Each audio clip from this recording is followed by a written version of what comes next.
Hello, my name is Owen, and welcome to what I love about reading and what I love about books. A couple weeks ago, I did like the inverse of this, of the what I hate about books.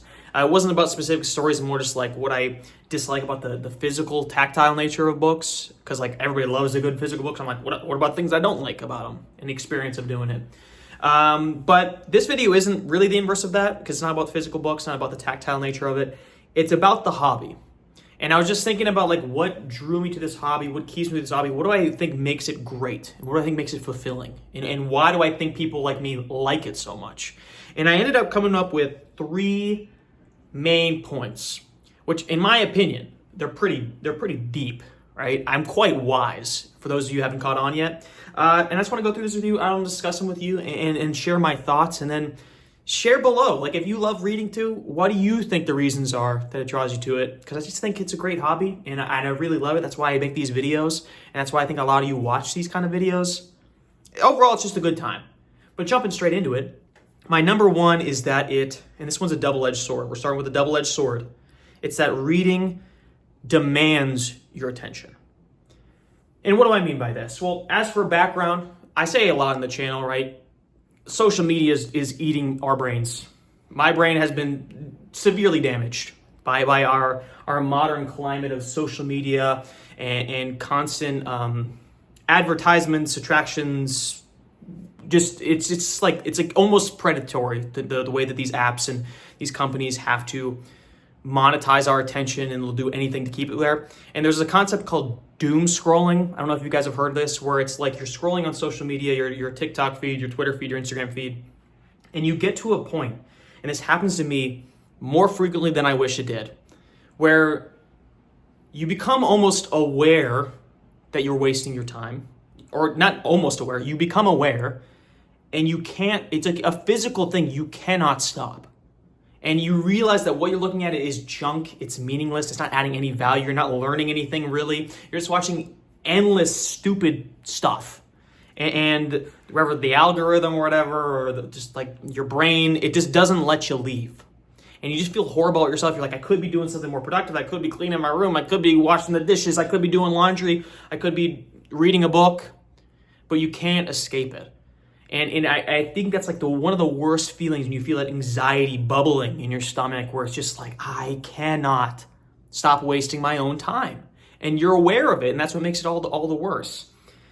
And I think reading is one of the few perfect counterparts to this mentality.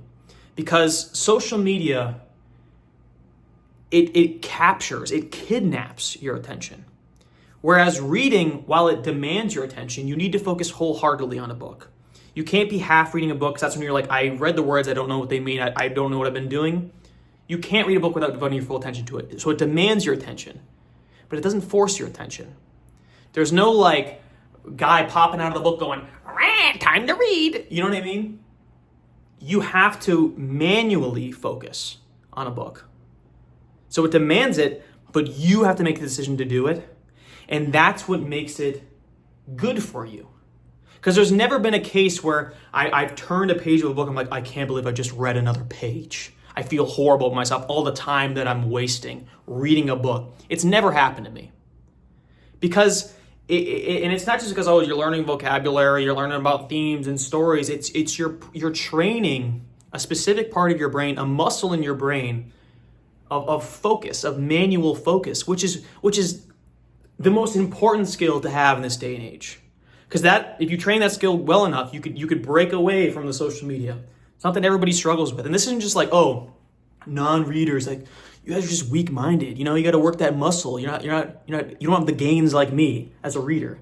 It happens to readers. I get stuck in doom scrolling all the time, and that's what causes, and this is why it's a double-edged sword, that's what causes reading slumps, in my opinion, is that books demand so much of your attention, manual attention, that when there's periods of time where I don't want to read, it's because I cannot, for whatever reason, give that attention to it. Had a long day at work, the last thing I want to do when I'm exhausted is manually focus on something and reading words and trying to get into a story, and it's just like, I'd rather do something mindless, like going on YouTube and watching like the shorts, not even like the videos that are long and demand a little bit of my attention and thought.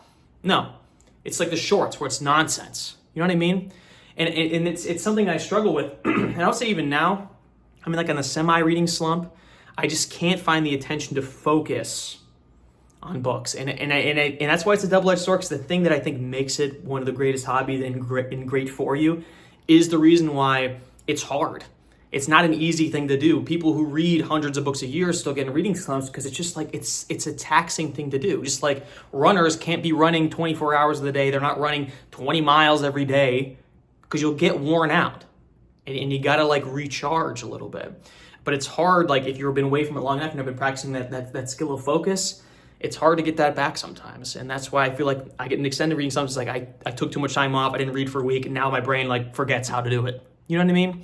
And that's my issue I have, and sidestep rant. That's the issue I have sometimes with audiobooks.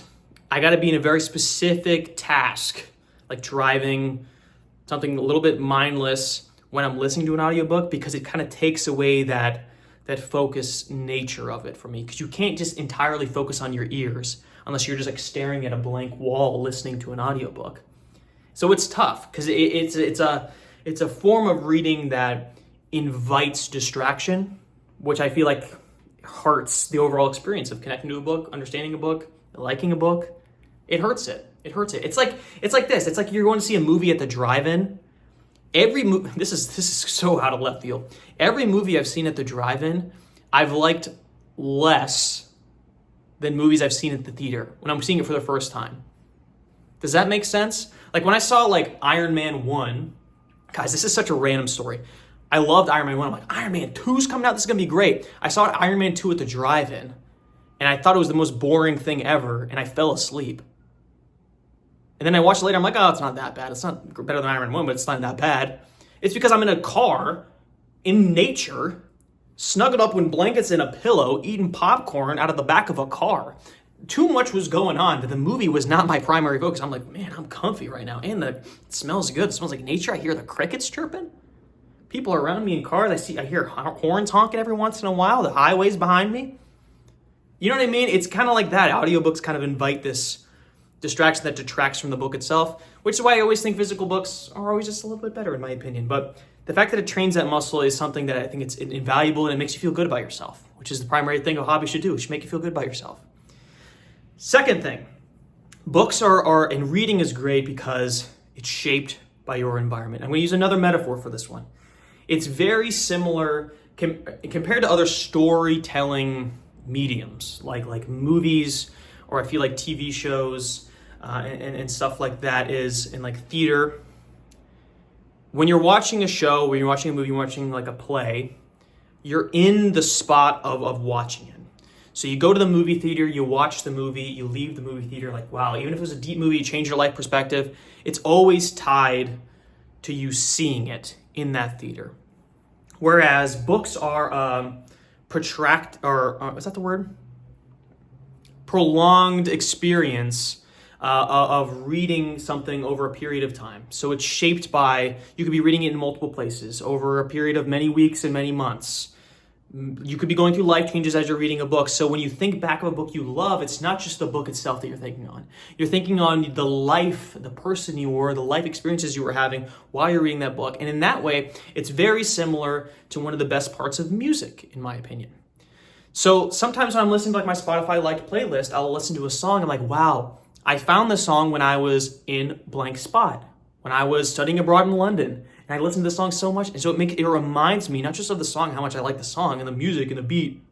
It reminds me of like me being, my sense of mind, the things I was enjoying at that time of my life. So it has this layer of like nostalgia, right? So like when I think about like Harry Potter, reading those Harry Potter books, why do people love those stories so much? It's because like it's the greatest literature of all time? Or is it because you read that when you were like in your formative years of youth? You know what I mean? And it's just like it's tied with a period of your life and the good moments of your life because you were enjoying yourself reading the book. And I feel like that's not necessarily true with like my favorite movies. Maybe the first time you saw it and like, oh, like the experience of seeing it for the first time, that's what you're always thinking of. But I feel like movies are a little bit different. You enjoy the content of it around it more than your life experiences around at the time compared to like music or compared to books. So in that way, it's shaped by who you are in your environment at the time of reading, which I think is a very special thing, and which I think why people's favorite books aren't necessarily like the greatest books of all time. Like there's no like, I feel like there's less rather Godfather of books. Oh, everybody, The Godfather is the greatest movie of all time, right? No one's ever saying, well, this book is obviously the greatest book of all time. Like there's a lot less of that because it's shaped by such other things than the quality of the story or the author in the writing. It's shaped more by life experiences, but I think makes it more personal. And speaking of personal, the third major point is reading in books is intimate. It's so intimate and it's almost collaborative in that sense. Like I feel like going back to the movie metaphor, I'm just comparing like stories, right? Because I love stories. I love many meetings of stories. I got a Star Wars poster right there. You know what I mean? But you watch a movie, and even if it's a great movie, it impacts you, it connects with you on a deep level. For me, I always feel like I'm watching art that someone created, right? And books are art someone created. I completely understand that. But it feels a little bit different. Because when you watch a movie, you're watching something that hundreds of people worked on. You can see the actors. You can see them doing it. You'll associate that character with that actor for the rest of the time, and you love that actor or whatever. But with the book, it's literally just you and the author. And when you're reading words on the page, the author is in the far back of your mind. You're not thinking about the author writing the words that you're reading. You're immersed in this world, and that makes it more intimate. And it's collaborative in the sense that it requires your imagination. Your imagination, not just the author's imagination that they wrote the words down. When you watch a movie, when you're watching, going back to Harry Potter, you're watching the Harry Potter movies, you don't have to imagine what the castle looks like because they're showing you what the castle looks like. And it looks beautiful and looks amazing. Oh, I wish I could go there. But if you just read the book, if you don't imagine it, it's literally just a word that says castle. And it means nothing. It doesn't do its intended purpose. So in a way, like when you're reading a book, you're doing half of the, maybe even more than half of the legwork by creating the picture and creating the story in your head and what the characters look like and what they sound like and how the atmosphere like creates itself for you. In a way, the author's job is not to create a picture. It's to give you the tools to create it yourself. Which is why I think that many like hardcore readers eventually transition to becoming authors, and why all authors were like very dedicated, fervent readers, is because again, training the skill thing, it makes you become one of the storytellers. You have to be one of the storytellers. You have to be using your imagination. You have to be putting the pieces together, letting the movie of the book play out in your own head, or else you can't enjoy a book. It just doesn't simply work that way. So I think like authors, the reason like everybody deep down, all great readers want to be writers, like, oh, I wish I could be a writer, is because you're doing it halfway. The sirens are on mine, by the way, if you could hear those. They're coming after me, boys. They're coming after me. But it requires it's getting louder too. I'll wait for it. No, I'll wait. Okay, it's getting quieter. It requires you to do some of the legwork, and it like trains that storytelling thing. And I feel like it makes the, not just like the experience of reading more intimate, but like makes like the story itself more intimate because like it's always unique to you as well. How you imagine a story, a setting, characters in your head is always different than the person next to you. It's always different than the author who wrote the words themselves. So in that way, and that's what they say, like separating the art from the artist, right? The minute an author publishes a book, it's no longer theirs. They say that all the time because they can't be in your head and no one's brain is identical. So immediately it becomes unique. Whereas with a film, with a TV show, everyone's seeing the same thing. You can interpret it different ways, but the physical thing that you're seeing is stagnant. It is cemented. It's fact, right? And you can't change that. And not to hate on audiobooks again, because I do like an audiobook occasionally. Again, it kind of tears down a little bit of that foundation of what makes reading great instead of just fun or good. Because it adds a little bit of like audio. Oh, what if we had a little bit of sound effects here? A little bit of music in the background. It kind of takes a little bit of the legwork out. And I understand why people enjoy that. In my opinion, though, it's not really what reading is about.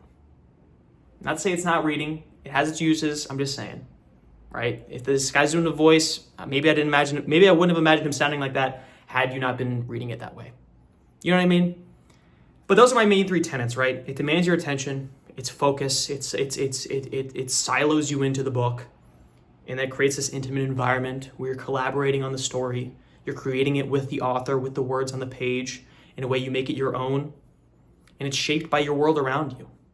And it allows you to bring your life experiences and in your personal growth into a story. That way, every time you read that story in the future, it has this layer of nostalgia, which I think nostalgia is one of the greatest feelings in the world, not because you're living in the past, but because it's just like, it comforts you of how far you've come.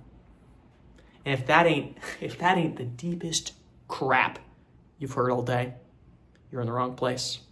Be sure to like and subscribe if you like the video and you'd like to see more like it in the future. Can you guys believe I talked for 16 minutes straight about this? Straight off the dome piece. Some say I'm the best that ever did it. Some say. Thanks for sticking around.